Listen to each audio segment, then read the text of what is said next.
गोंदियातून जाणाऱ्या मुंबई कोलकाता राष्ट्रीय महामार्गावरील सौंदड येथे नाकाबंदी करून गांजाची अवैध तस्करी करणाऱ्या दोघांना गोंदिया पोलिसांनी पकडले. रायपूर येथून नागपूरच्या दिशेने गांजाची तस्करी होत असल्याची गुप्त माहिती पोलिसांना मिळाली होती.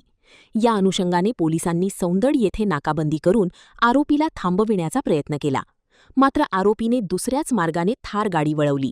पोलिसांनी त्याचा सिनेस्टाईल पाठलाग केला व गाडी थांबवून झडती घेतली असता त्याच्या गाडीमधून 38,50,000 रुपयांचा जवळपास 38 किलो गांजा आढळून आला.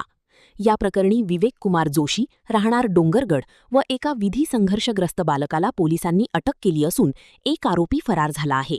पोलिसांनी गुन्हा दाखल केला असून तपास करत आहेत. Sunil Kawale, the sting operation news, Gondia.